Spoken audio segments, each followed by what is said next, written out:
د بخونکي او مهربان خدای په نوم ګرانو مینوالو ډېر ډېر سلامونه احترامات نیکې او سپېڅلې هیلې مې ومنئ مینوالو یو ځل بیا پروګرام ورکو ملغلرو کې ستاسو په وړاندې د یو نایاب ملغلرې سره ستاسو ملاقات کوو یو داسې شخصیت چې هغه یو آفاقي او یو عالمگیر شخصیت مینوالو پښتون قوم په نړۍ کې هغه قام دی چې هغه د نورو قامونو نه زیات د نورو قامونو په مقابله کې تر ټولو زیات توریالي ننګیالي باتوران لري د ادب د میدان لوی لوی شهسواران لري ستاسو مینوالو ستاسو په خوښه ستاسو په غوښتنه چې مینوالو موږ ته څو پیغامات د ټلیفون د لارې د سوشل میډیا د لارې هغې زموږ نه غوښتنه کړې وه چې زموږ سره زموږ په وړاندې هغه څوک راولئ چې کوم موږ غواړو د پښتو ادب د پښتو د نظم او نعت د حمد یو داسې نوم چې تر صدو به هغه یاد ساتلی شي او د یو اوږدې مودې راهیسې د هغې خدمات هغه زموږ ستاسو په وړاندې دي په پښتنو کې که په نعت او په نظم کې چا یو خپل ځانګړی حیثیت جوړ کړی دی نو هغه یقینا همدغه شخصیت دی چې نن زموږ سره دلته موجود دی زما مراد زما مقصد او ستاسو پام را ګرځوم د ګران احسان الله فاروقي صاحب په طرف باندې نن را سره په دې پروګرام کې احسان الله فاروقي صاحب ډېر لوی میلمه دی ډېر دروند میلمه دی او هیله لرم چې زموږ دغه پروګرام به د هغې په ناسته د هغې په خبرو لا دروند لا رنګین او لا ښایسته شي نو راځئ مینوالو احسان الله فاروقي صاحب ته ورځو السلام علیکم وعلیکم السلام ورحمت الله وبرکاتو استاد ډیره ډیره مننه حبیب الله همدرد صاحب چې تاسو خپل قیمتي وخت راکړه او موږ له مو عزت راکړو عزتمن شئ مننه خو لاله ستاسو چې موږ له ټیم راکړو زموږ د مینوالو غوښتنه وه او هغې بار بار په سوشل میډیا داسې د ټلیفون د لارې ما ته میسیجونه او فونونه کړي چې دغه پروګرام چې ورکې ملغلرې دی په دې کې د احسان الله فاروقي صاحب انټرویو چې ده د هغې مرکه د ټول ناول لازمي ده د ټول ناول تاسو ته په دې پروګرام کې په خیر رالی ویم او بیا چونکې ستاسو پیژنګلي د قلم نه ده د ادب نه ده او بیا په هغې کې د نعت خصوصا او د ثنا د حمد او د نعت نه ستاسو پیژنګلي په پښتون قوم کې په لوی کچ باندې موجود ده څه ګڼئ چې تاسو چې کم فن د کم وخت نه چې په کم دا خپل فن شروع کړی دی مینوالو څومره مینه تاسو له درکړې ده په شروع کې دا تپوسونه کوم دا پوښتنه کوم ګرانه حبیب الله همدرد صاحب د هغې مینې د ټولو نه لوی دلیل زما په مخ کې تاسو ناست یې چې هغه رکو ملغلرو سره تاسو زموږ ملاقات کوئ چې کم زما نه رکو الله رب العزت ته که دلته نه وي نو په ورځ د قیامت د جنت په باغونو کې ځان سره یو ځای غواړو ځکه چې دا مینه ډیره زیاته او ډیره لویه مقدسه مینه ده چې هغه د الله او د رسول په نوم سره وي او یقینا زما یو سوالم وي که دنیا دا د مینې د خاطره ده او چې څه شی هم وي یقینا چې هغې کې مینه ملوثه وي نو هغه مقدسه وي ځکه چې مینه دا د نفساني خواهشاتو نوم نه دی دا د مقدسو نظریاتو د مقدسو خیالاتو نوم دی او زه مینه هغې ته وایم چې هغه د الله او د رسول سره وشي او یقینا چې د مینې خبره راشي نو یو سوال یو ریسرچ دا لازمي زما په ذهن کې راځي چې مینه څوک ته مینه د مینې اصلي نوم څه دی او د مینې سمپل څه دی د مینې پیمانه څه ده نو چې زه ښه دروند او ډونګی سوچ وکړم نو د مینې نوم ماته صرف یو ښکاري او هغه دی الله د الله نه زیاته مینه نه انسان سره چا کړي او که چا الله سره کړی نو یقینا چې هغه کامیاب دی او د مینې سمپل که ګورې په مخ د ځمکه نو یقینا چې هغه مور او پلار دي او د مینې پیمانه که ګوري نو هغه صرف یوه مور ده چې د مور په نوم الله مثال ورکړی دی چې زه تا سره د اویو میندو نه زیاته مینه کوم نو یقینا خدای ته یو سمپل هم کافي و چې هغه ویلې وې خو چې د اویو کې ضرب ورکړی نو د مور نه زیاته پیمانه بله نشته زما په نظریه نو مینه ده الله دې دغه مینه زمونږ برقرار ولري آمین. ډېره مننه. مینوالو، د فاروقي صاحب یو داسې شخصیت دی، د هغې د ژوند داسې اړخونه دي چې زه کنفیوز شم چې زه په څه خبره وکړم. که زه په نظم، په نعت، په شاعرۍ خبره کوم نو د هغه کردار د دې ستاسو په وړاندې دی. که په نثر خبره کوم نو هغه کردار هم ډېر جوت دی او معلوم دی. که زه د دوی په سیاسي، ادبي خدماتو، سیاسي او سماجي خدماتو خبره کوم نو هغه هم یو ډېر ځان له لوی باب دی. خو بهرحال زموږ د پروګرام فارمیټ چونکې ډېر کم دی، زه به کوشش وکړم چې مختصر صرف او صرف د هغې د ادبي خدماتو په حوالې سره یو څو خبرې د هغې سره وکړم او هغه ستاسو په وړاندې راولم. انشاءالله بل پروګرام کې به د هغې په سیاسي او سماجي خدماتو باندې خبرې کوو. فاروقي صاحب کا لږ راته ووایي چې ستاسو ژوند د جهاد نه که موږ وګورو نو د ستاسو قلمي جهاد روان دی. ستاسو لیک چې دی هغې کې د هر اړخ نه چې موږ وګورو د الله او د رسول سره د مینې نه سره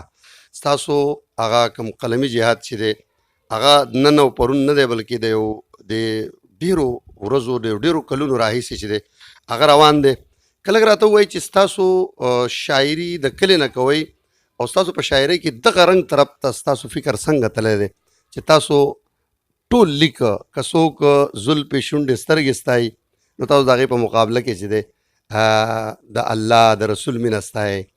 او که خلک د دنیا نورې خبرې ستایي نو تاسو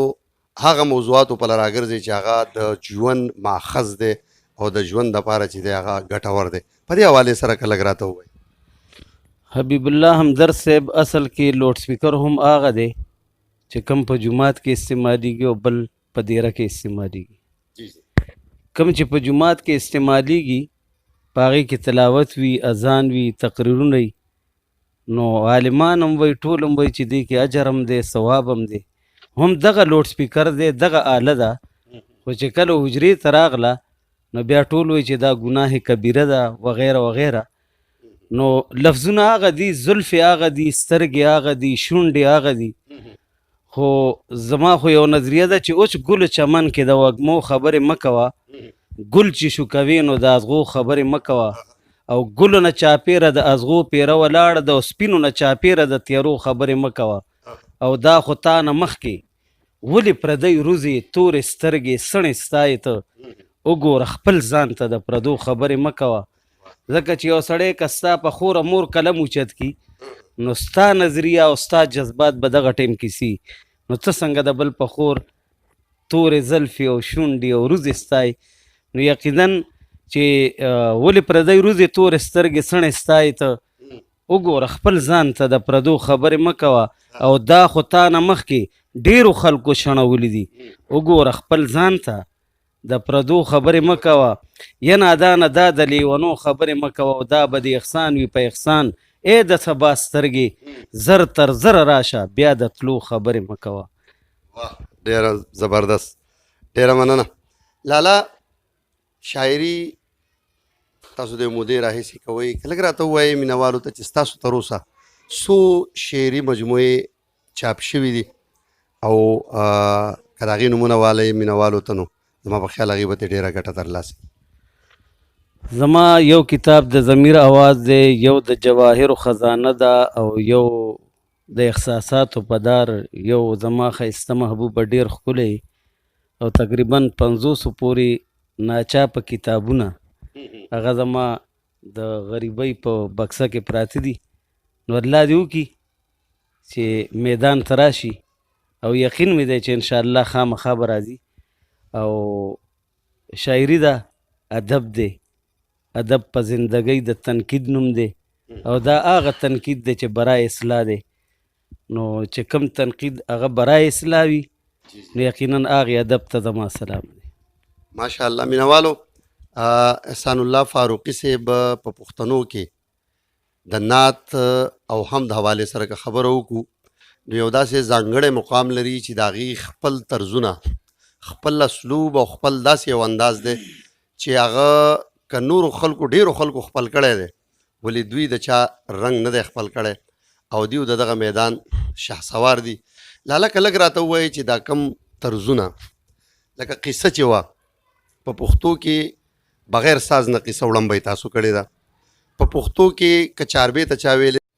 هغه تاسو ویلې ده، او بیا هغې یو داسې خوند او یو داسې رنګ جوړ کړی دی چې هغه چې کوم د سازونو سره خلکو قصې ویلې هغه قصې خلکو پرېښوې. تاسو چې په صحابه کرامو کومې قصې ویلي، تاریخي چې کومې قصې دي، د کربلا واقعات او داسې چې راوالو د شمار نه دي، نو که لږ راته ووایي چې دا طرزونه دا انداز دا تاسو ذهن ته څنګه راغی او دا تاسو څنګه چې دی وړاندې دی له پرمختګ دی وکړو؟ حبیب الله همدرد صاحب دا ټوله خبره د زړه ده، خبره د لفظونو نه ده، خبره د جذباتو د لهرونو ده.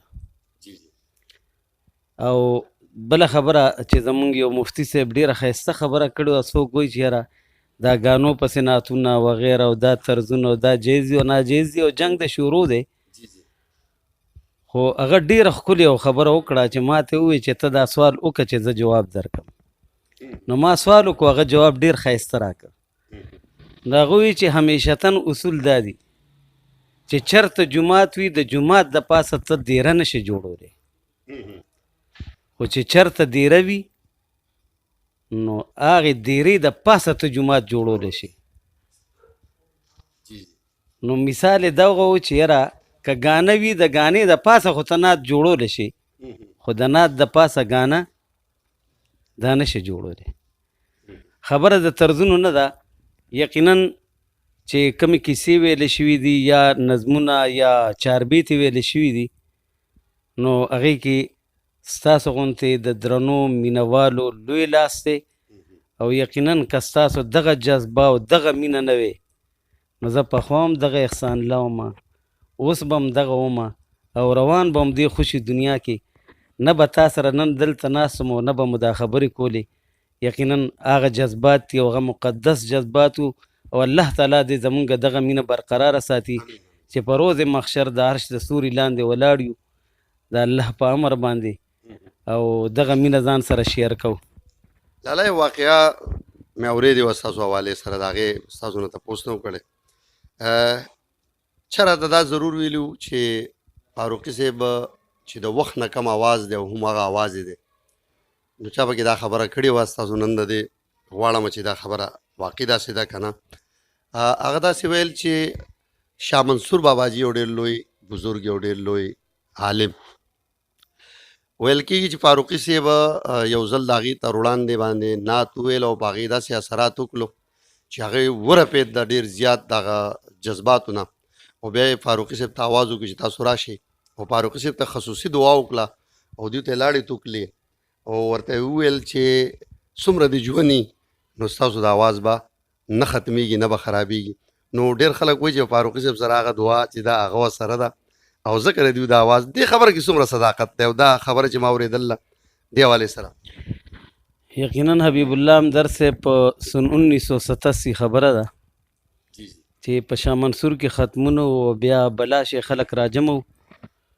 او ما شاه منصور شیخ صاحب په دې اوږه راواغسته، ګاډي لا مې راوسته ځکه چې هغه ډېر ضعیف و، او چې څنګه مې هلته ګاډي له بوتلو کې مې نولو نو هغه ما ته ویل ملګريه دا سر لږ راښکته کړه، نو دا توکاڼي خوله کې راجمع کړل او په دې دریو ګوتو یې راواغستل، زما اوس هم یاد دي. ما ویل ملګريه دا خوله لږ وازه کړه، ما داسې کړل، هغه دا لیاړې داسې وه. ما ویل زه ملګريه ستا د وجود هر جز به کار پرېږدي، خو دا مرۍ به دې چرې هم کار نه پرېږدي. نن زما په عمر کې یقینا چې څومره هم زما ملګري دي او زما ملګري خو تقریبا ټوټل لا مړل، څه ډېر کم اتر دي او اوس خو نوي نوي زمونږ بچي راوتي دي، الله دې ورته ترقي ورکړي. نو زه چې هغوی له ګورم او د بابا دې خبرې ته ګورم، یقینا زما اوس هم هغه مرۍ ده، هغه اواز دی او هغه بچپنه مې ده، هغه د مرۍ تر حده ده. نور د عمر په لحاظ سره مال خپل ځان ښکاري. مینوالو که داسې خبرې مونږ کوو د فاروقي صاحب سره نو ګنټې به تېرې شي څنګه چې ما تاسو ته وړاندې وویل، خو ستاسو نور انتظار په تاسو نه کوم او راځئ د فاروقي صاحب نه نعت هم اورو،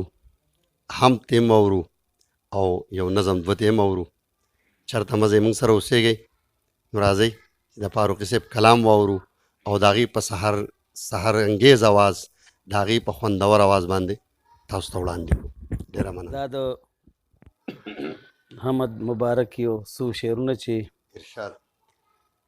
ابتدا مو پا اللہ انتہا مو پا اللہ، ابتدا مو پا اللہ انتہا مو پا اللہ، طریقی مکڑی نصیب زندگی کے دا آقا، ابتدا مو پا اللہ انتہا مو پا اللہ، ابتدا مو پا اللہ انتہا مو پا اللہ، تو رحمی ہم کریم تو قدری تو غفرانا،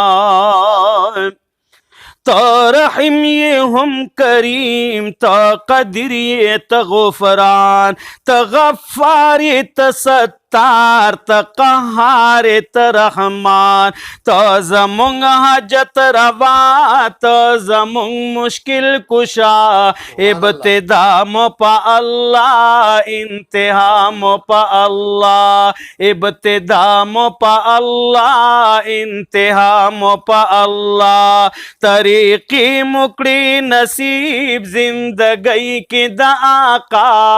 ابتدا مو پا اللہ انتہا مو پا اللہ، ابتدا مو پا اللہ انتہا مو پا اللہ، تقادری تناصر تیے قوت المتینہ، تقادری تناصر تائی قوت المتین، ساپ امر سمابوب دے شفیع المذنبین، رنزوران لا دوا بیماران لا شفا، ابتدا مو پا اللہ انتہا مو پا اللہ، ابتدا مو پا اللہ انتہا مو پا اللہ، طریقی مکڑی نصیب زندگی کی دا آقا، ابتدا مو پا اللہ انتہا مو پا اللہ، ابتدا مو پا اللہ انتہا مو پا اللہ، تاپ منگل تکبر زمنگ اکڑو حفاظت، تاپ مزل تکبر زمنگ اکڑو حفاظت، تا د علم پرانا دیورو کڑے جہالات، د غفلت نشلو خلاص مونږ د ذکر پرانا، ابتدا مو پا اللہ انتہا مو پا اللہ، ابتدا مو پا اللہ انتہا مو پا اللہ، طریقی مکڑی نصیب زندگی کی دا آقا، ابتدا مو پا اللہ انتہا مو پا اللہ، ابتدا مو پا اللہ انتہا مو پا اللہ. او دا د نعت مبارک بلکې د ښکلي او ښایسته جانان د ښکلي کلي د مدینې منورې یو یاد دی، یو تذکره ده چې ریاض الجنت کی مسجدی دیا عجیبا، لارے او کسے د مدینی دیا عجیبا، لارے او کسے د مدینی دیا عجیبا، ریاض الجنت کی مسجدی دیا عجیبا، لارے او کسے د مدینی دیا عجیبا، لارے او کسے د مدینی دیا عجیبا، خواک د جنگلی پسل گو جڑائے دائے، خواک د جنگلی پسل گو جڑائے دا، رونا پیرو خان شي جلوی دی عجیبا لارې او کوسې د مدینې دی عجیبا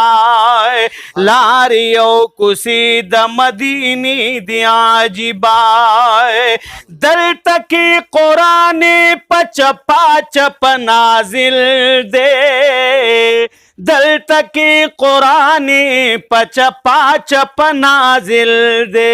وګورئ چترۍ پیرا خوري دی عجیبا لارې او کوسې د مدینې دی عجیبا ریاض الجنت کې مسجدي دی عجیبا لارې او کوسې د مدینې دی عجیبا یو مینه ده چې دلته کې د ساقی کوثر د مینې زور دی دلته کې د ساقی کوثر د مینې زور دی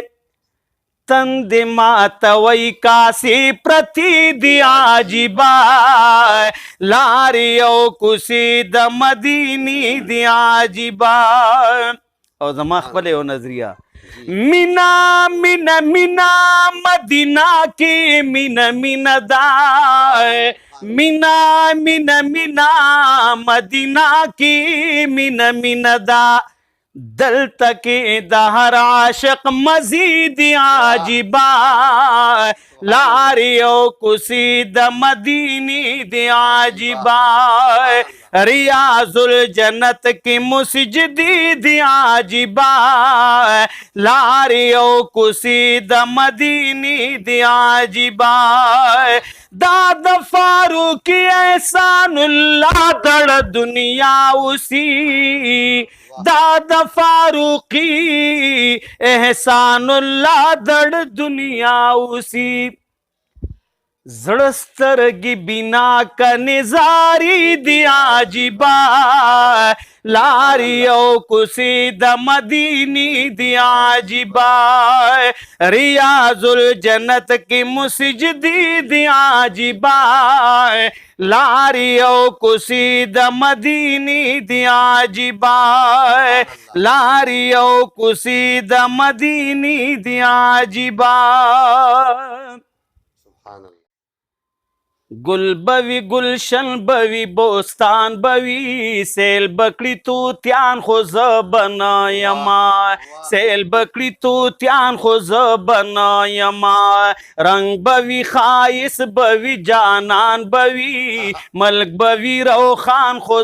بنایما ملک بوی روخان خو بنایما هر خوا برنگینی فضاگانی وی خون بکڑی رنگونا درنا سرا هم بخا خوگا خوگا ہوا لگی پڑک بدا سرور وی دخندا سرا گرزی پا چمن کی بلبلان بوی ورک بوی زاغان خوز بنایما ورک بوی زاغان خوز بنایما گل بوی گلشن بوی بوستان بوی سیل بکڑی توتیان خوز بنایما سیل بکڑی توتیان خوز بنایما رنگ بوی خائص بوی جانان بوی ملک بوی روخان خوز بنایما شور بد مارغانو خیجی خوان بوی گرزی بزر کان پا مکی زنو کی شور بد مارغانو خیجی خوان بوی گرزی بزر کان پا مکی زنو کے ہم بطورا نئی ناستی پسانگوی ساز بجوڑوی پا آوازنو کے گرم بمحفل وی طالبان بوی ناس بوی یاران خوز بنایما ناس بوی یاران خوز بنایما گل بوی گلشن بوی بوستان بوی سیل بکڑی توتیان خوز بنایما سیل بکڑی توتیان خوز بنایما اوری پاس ہر کچ شبنم کل ښکلی ښکاري به ګلونه پرې تازه تازه خیجي خوشبویي به د باغونو نه وځي به خیالونه پرې تازه تازه کلا به وریځې وي باران به وي کلا شین اسمان خو زه به نه یمه کلا شین اسمان خو زه به نه یمه کلا به وریځې وي باران به وي کلا شین اسمان خو زه به نه یمه کلا شین اسمان خو زه به نه یمه ملک به وي روښان خو زه به نه یمه ماشاء الله سبحان الله. مینوالو نوره فیصله په تاسو پرېږدم د احسان الله فاروقي صاحب په حوالې سره چې ما تاسو ته کومې خبرې وکړې د هغې د اواز د هغې د شاعرۍ په حوالې سره نو د هغې د کلام اورېدو نه پس زما په خیال تاسو به د هغې ډېره ښه فیصله وکړئ چې زما دغه خبرې تر کومې رښتیا وې. مینوالو دا و ستاسو هغه غوښتنه وه ستاسو هغه فرمایشونه چې هغه موږ ستاسو له نن پوره کړو او په دغه پیج په دغه چینل په ورکو ملغلرو کې تاسو د احسان الله فاروقي صاحب دغه خبرې دغه کلام او دغه ناسته چې دی دا کتلی شئ. هم د دې سره دغه پروګرام خپل سر ته رسي. چېرته چې یې ښاد اوسئ آباد اوسئ بریالي اوسئ په لوی الله مو سپارم د لوی الله په امان.